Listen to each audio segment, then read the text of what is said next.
अस्सलाम वालेकुम नाजरीन, खबर शामिल किया था district bureau chief Javed Gopang जी चूंड को रूरल हेल्थ सेंटर में डॉक्टरनि जी लापरवाही ऐं एमरजेंसी नाइट में डॉक्टर न हुजण करे डिंगड़ी जे रहवासी गुलफकीर मल्लाह जी न्याणी जुल्फकार मल्लाह जी घरवारी मूमल मल्लाह तड़पी फौत थी वई। अस्पताल में एमरजेंसी डॉक्टर मौजूद न हुयो ऐं न ई वरी एम्बुलेंस जी सहूलत ॾिनी वई। पारसन पारां घोसड़ू डॉक्टरनि खिलाफ़ एहतजाज इंसाफ़ जी घुर। घोसड़ू डॉक्टरनि खिलाफ़ कार्रवाई कई वञे। ज़रियनि मां मालूम थियो आहे त नाइट में डॉक्टर समीर मंगी जी ड्यूटी आहे पर ईंदो न आहे। मुज़ाहिरीन DHO खैरपुर ऐं बस वारनि खां मुतालबो कयो आहे त मामले जी जांच कराए असां सां इंसाफ़ कयो वञे।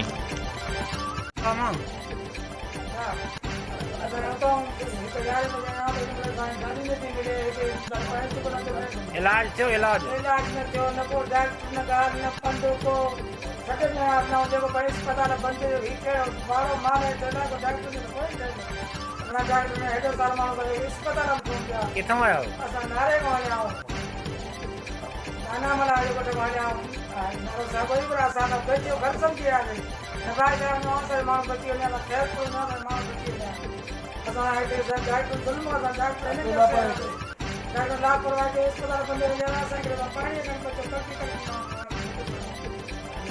पानी में मुझे को मानो ना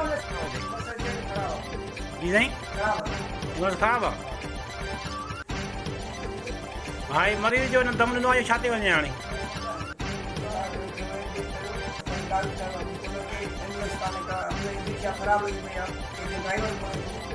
तव्हां हिते पोस्टिंग छाते आहे पटियाला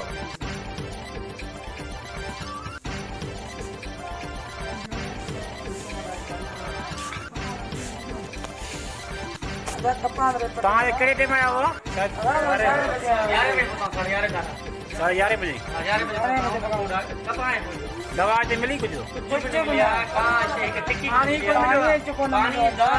पानी न मिलियो तड़पी मरीज सां खता थी गया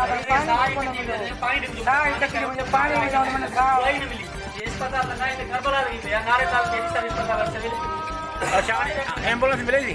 एम्बुलेंस नथी मिले हाणे हिन में तरपदर लॻा पिया एम्बुलेंस